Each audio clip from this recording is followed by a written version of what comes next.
हमारे खास मुलाकात कार्यक्रम में आप सभी दर्शकों का स्वागत है। आज इसी श्रृंखला में हमारे साथ हमारे न्यूज रूम में रंगकर्मी व ज्योतिष के ज्ञाता सोन सिंह चौहान साहब हैं।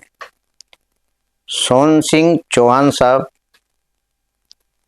में वह कला छिपी हुई है जो रंगमंच के माध्यम से ये जनता तक अपने पात्र द्वारा दर्शाते हैं।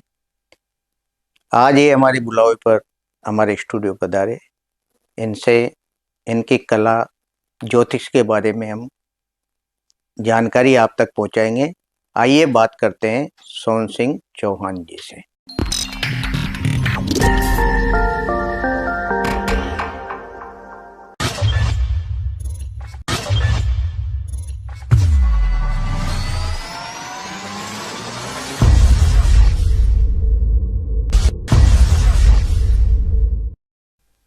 सोन सिंह जी, आपका हमारे स्टूडियो में बहुत बहुत स्वागत है। धन्यवाद। जय श्री।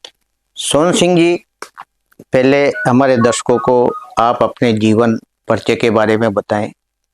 कहाँ से हैं आप और कब से आप रंगकर्म के रूप में जनता के सामने आए?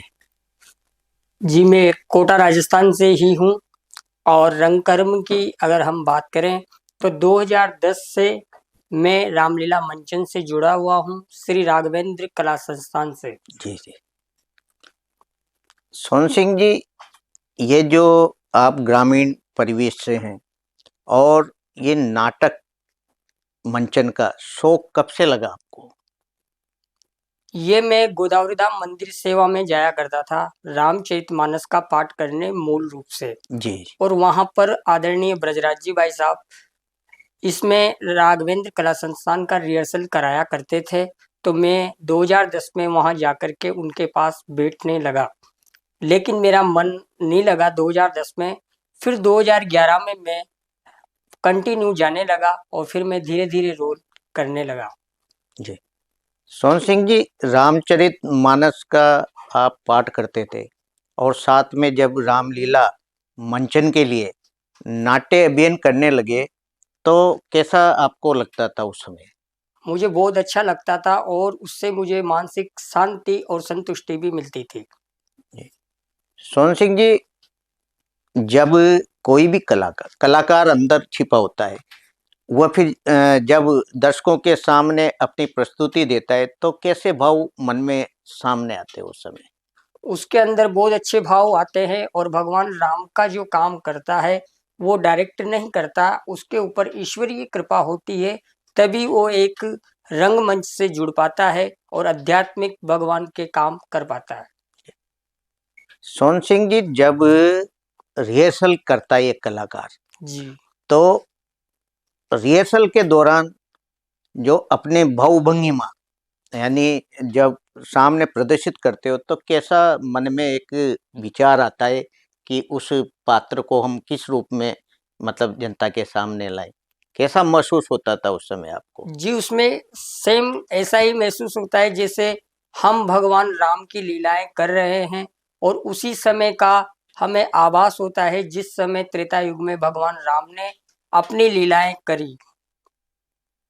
सोन सिंह जी, जो मंचन होता है, एक कलाकार उसमें छिपा होता है, तो इस कला को जब मतलब कोई भी रंगकर्मी अपनाता है तो उसको कैसा एक मन मिलता है, उसका कैसा भाव आता है उसके अंदर? उसके अंदर अच्छा भाव उत्पन्न होने लग जाता है क्योंकि उस वो ईश्वर से जुड़ जाता है और ईश्वर के कारण उसके ऊपर ऐसी कृपा हो जाती है कि वो अच्छे कर्म करने लग जाता है और अच्छा काम करने लग जाता है। सोन जी, जब आप पहली बार आपने मंचन किया तो जब प्रथम बार कोई कलाकार मंच पर खड़ा होता है और इतनी भीड़ के सामने उस पात्र को सजीव रूप में सामने लाता है तो कब आपने पहला रंगमंच साझा किया था और उस समय कैसा आपको लगा था? जी बिल्कुल, सबसे पहली बार मैंने कोई विशेष रोल नहीं किया, लेकिन उस समय मैंने इंद्र के दरबार में देवताओं का रोल किया था। पर जब मैं मंच से बोलता था, तो मेरे पैर एकदम हिलते थे, परंतु अब धीरे-धीरे वो सब कम हो गए और अब मैं अच्छी तरीके से रोल कर लेता हूँ और छोटे-छोटे रोल ही करता हूँ। कई सालों से आप राघवेंद्र कला संस्थान से जुड़े हुए हो ब्रजराज जी के साथ। जी बिल्कुल। तो रामलीला में आप किसका पात्र ज़्यादा आपको पसंद आता था और अब अब तक किसका पात्र करते हैं ज़्यादातर? जी बिल्कुल, मैं रामलीला में 2011 से कंटिन्यू हूँ और लगभग 3-4 साल से मैं माल्यवंत का रोल कर रहा हूँ, जो कि रावण के नाना जी हैं। जी। सोहन जी, कला ऐसी चीज है कि इससे इसके अंदर एक प्रसन्नता अपने आप ही मिलती है कलाकार को। रिहर्सल दिन भर की होती है, क्या थकान महसूस नहीं होती है ऐसे? जी बिल्कुल, रिहर्सल रात्रि काल 9 बजे से 11 बजे तक हुआ करती थी और वो उसमें थकान कभी महसूस नहीं हुई, क्योंकि वो भगवान के स्थान पर भगवान के काम के लिए होता था, तो उसमें भगवान अपने आप शक्ति प्रदान कर देता है। ये जो आप में रंग कर्म का जो बीज, ये इसके वैसे प्रेरणा स्रोत किसे आप मानते हैं? जी, इसके प्रेरणा स्रोत अभिनय का जो मूल प्रेरणा स्रोत है, वो आदरणीय ब्रजराज जी गौतम है, जो कि राघवेंद्र कला संस्थान के निर्देशक भी है। सोहन जी, ये तो हुई आपके रंग कर्म की बातें। जी बिल्कुल। आप ज्योतिष के भी अच्छे ज्ञाता हैं। ये ज्योतिष विद्या आपने किसके सानिध्य में रहकर सीखी? जी बिल्कुल, ये मैं जब गोदावरी धाम जाया करता था, तो मैं 8वीं कक्षा में पढ़ता था। उस समय मैं 8वीं में फ़ेल हो चुका था। तब मेरी रुचि पढ़ाई से खत्म हो चुकी थी, क्योंकि मेरा एक संकल्प हो गया था कि मैं पढ़ाई छोड़ दूँ। किंतु जब मैं मंदिर जाने लगा, तो मुझे वानर सेना अध्यक्ष गजेंद्र जी भार्गव ने कहा कि बेटा पढ़ाई मत छोड़, बाकी सब छोड़ दे। तो फिर उन्होंने मुझे निःशुल्क गोदावरी धाम स्कूल में निःशुल्क 10th तक की शिक्षा दिलवाई और वहाँ पर शिव प्रसाद जी गौतम आया करते थे, जो कि ज्योतिष के अच्छे जानकार थे। उन्हीं के माध्यम से मुझे ज्योतिष का ज्ञान प्राप्त हुआ। हालाँकि वो मेरे दीक्षा गुरु तो नहीं हैं, परंतु जो भी मेरे को कोई भी अड़चन आती थी, मैं उन्हीं से पूछता था और ज्योतिष के प्रत्येक उत्तर उन्हीं से मैं पूछता था और कोई भी बुक होती थी, तो मैं उन्हीं के पास जाकर पूछा करता था। ज्योतिष विद्या है क्या सोहन सिंह जी? कैसे इसकी गणना की जाती है? ज्योतिष परमात्मा का दिव्य नेत्र है और ज्योतिष नवग्रह मंडल पर आधारित है। ये जो ज्योतिष की जो आपने बताया कि विद्या मैंने शिव प्रसाद जी से सीखी, तो ऐसा मन में कैसे आपके विचार आया कि मैं शिक्षा के साथ साथ ज्योतिष में भी अपना काम करूं और उस काम को आप बखूबी आगे बढ़ाते चले गए? जी बिल्कुल, इसके लिए ये हुआ कि मैं जब शिव प्रसाद जी के पास जाया करता था, तो धीरे-धीरे करके उन्होंने मेरे को बताया और उनसे मैंने जब पूछा 2009 के आसपास, तब उन्होंने मेरे को बताया था।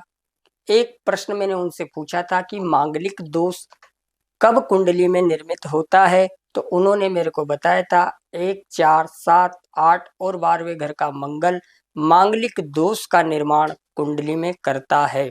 उसके बाद मैं धीरे-धीरे किताबें पढ़ने लगा और धीरे-धीरे मेरे पास ज्योतिष का ज्ञान बढ़ता गया। जी।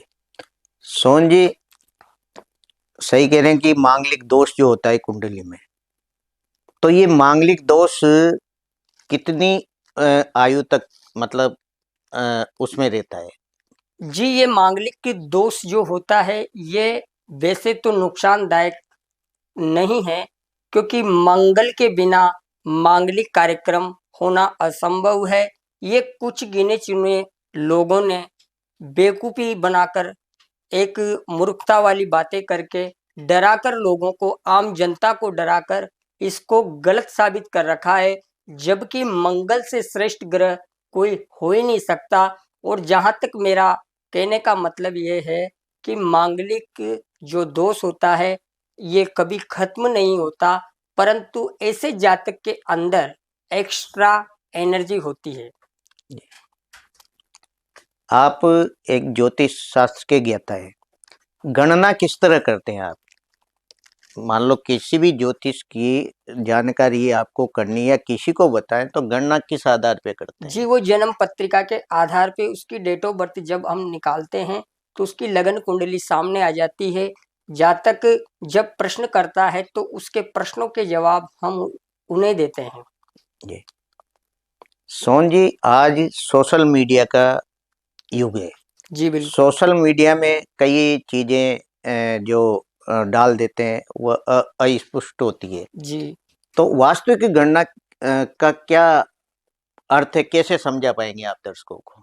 जी बिल्कुल, जन्म पत्रिका के आधार पर जब हम देखेंगे तो ज्योतिषीय गणना अगर हम देखें तो ग्रहों के आधार पर होती है, और कुंडली में जैसे दशाएं चलती है जातक पर, उसी प्रकार व्यक्ति पे ग्रहों का प्रभाव आता है, उतार चढ़ाव आता है, क्योंकि एक साथ व्यक्ति के ऊपर 5 दशाएं चलती है। जी सोहन जी, हमने कई लोगों से आपके बारे में सुना कि यानी अच्छे अच्छे ज्योतिषकार हैं जिनके मुंह से आपका नाम सुना हमने। इस विद्या में आप बहुत पारंगत हो, तो जैसे मान लो राजनीतिज्ञ है या नववर्ष आ रहा है, तो कैसे आप उसका मतलब काल चक्र निकाल कर बताते हैं? जी बिल्कुल, जैसे ज्योतिष में पारंगत की आपने बात बताई। जी ज्योतिष एक समुद्र है, इसमें कोई पारंगत नहीं हो सकता। यह तो एक विद्या है, इसमें आप जितना जाओगे अंदर उतना ही आप ज्ञान के सागर में नहाते चले जाओगे। जहाँ तक आपका प्रश्न है राजनीति के लिए, तो राजनीति के लिए अलग अलग नेताओं के लिए अलग अलग कुंडलियों के आधार पर बात की जाती है।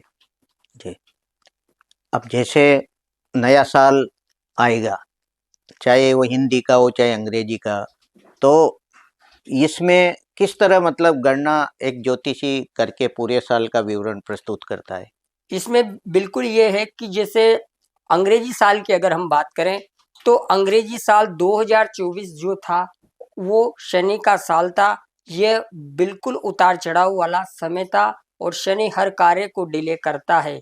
किंतु जो 2025 आ रहा है वो मंगल का साल है।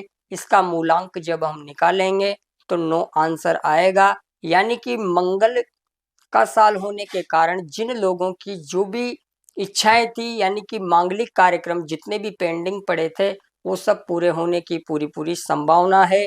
शेष उनकी कुंडली के ग्रह के ऊपर निर्भर करेगा। सोहन जी, कितने ज्योतिषाचार्य हैं जिनके सानिध्य में आपने काम किया? जी, मैंने ब्रजराज जी गौतम मूल रूप से, और शिव प्रसाद जी गौतम, जब मैंने पहली बार अपना यूट्यूब पे वीडियो बनाया था उस समय उनसे चेक करवाया था कि ये वीडियो कितना सही है और कितना गलत। तो उन्होंने उस वीडियो को पास कर दिया। उसके बाद में यूट्यूब पे लगातार वीडियो अपलोड करता गया। ये आजकल देखा जाए तो यूट्यूब पे कई चीजें गलत भी साबित होती है, तो उसमें जैसे आप जैसे ज्योतिष हैं तो उसके उसको देखते होंगे, तो उसमें कितना सच्चाई सामने आती है? बिल्कुल उसमें सच्चाई, जो यूट्यूब पे जो ज्योतिषी है वो 20% सही बताते हैं, 80% गलत हैं। क्योंकि लोग अपना प्रचार प्रसार करने के लिए, अपने व्यू बढ़ाने के लिए कुछ भी वीडियो डालते रहते हैं। जैसे गोचर में शनि का परिवर्तन, जैसे नक्षत्र परिवर्तन, ये सब मौसम है। व्यक्ति के ऊपर प्रभाव उसकी जन्मपत्री और उसके प्रारब्ध पे निर्भर करता है। ये सोहन जी, कलाकार हो आप, आज कलाकारों की क्या स्थिति है? कलाकारों की जहाँ तक मैं समझ सकता हूँ, क्योंकि कला से क्षेत्र में मैं केवल रामलीला से जुड़ा हुआ हूँ, इसके अतिरिक्त जितने भी कलाकार हैं उनके बारे में मैं ज़्यादा विशेष जानकारी नहीं रखता, क्योंकि मुझे रामलीला के अतिरिक्त किसी और चीज़ में जानने का कोई इंटरेस्ट नहीं है। जब आप रामलीला में मंच पे होते हो, अब आप बता रहे हैं कि मैं रावण के नाना जी का पात्र करता था, तो किस तरह एक आप इसकी रिहर्सल करते थे और किस तरह जनता को बांधते थे? जी, इसकी रिहर्सल ये थी कि इसमें एक बड़ी दाढ़ी और बड़ी मूँछों के साथ व्हाइट कलर में और बढ़िया बुजुर्ग अवस्था में होकर रावण के नाना जी का रोल करता था और रावण को डाँट लगाया करता था। कोई डायलॉग जो आपने रावण के नाना जी के रूप में रामलीला में दर्शाया, वो हमारे दर्शकों को सुनाएं। हे दशानन, विभीषण नीतिवान है, विभीषण का कहा मानो, इसी में समस्त लंका और राक्षस कुल का कल्याण है। बहुत सुंदर। अब आगे आपका क्या मन है सुरेंद्र जी, इस क्षेत्र में? जी, इस क्षेत्र में मैं ज्योतिष में जहाँ तक काम कर रहा हूँ, वहाँ तक मैं अभी भी यूट्यूब के माध्यम से, फेसबुक के माध्यम से अपना ज्ञान जहाँ तक है वो बताता हूँ, और किसी भी प्रकार से लोगों को भ्रमित करने का विषय मेरा नहीं है। आजकल लोग कालसर्प योग को लेकर भी भ्रामक स्थितियाँ उत्पन्न करते हैं, जबकि कालसर्प योग के बारे में ज्योतिष के किसी भी प्रणेता ने किसी भी शास्त्र में कहीं नहीं लिखा। सोहन जी, मैं एक बात और आपसे जानना चाहता हूँ कि जैसे वास्तव में ज्योतिष विद्या बहुत बड़ी विद्या है। आने वाले 100 साल की का एक पंचांग लिख दिया जाता है। जी बिल्कुल।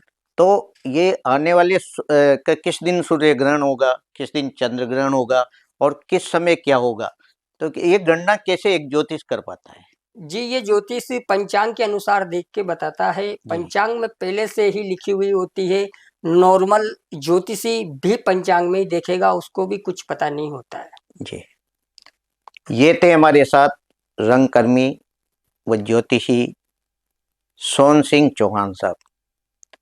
सोहन सिंह जी छोटी आयु से ही रंगकर्मी का काम और ज्योतिष विद्या का काम सीखा है इन्होंने, और कई ज्योतिषी इनकी सटीक बैठती है और कई लोग इनके पास अपनी ज्योतिष विद्या के बारे में जानकारी लेने आते हैं।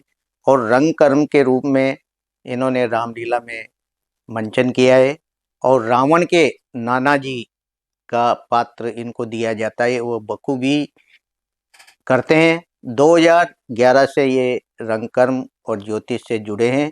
आज ये हमारे स्टूडियो में पधारे। नमस्कार। जय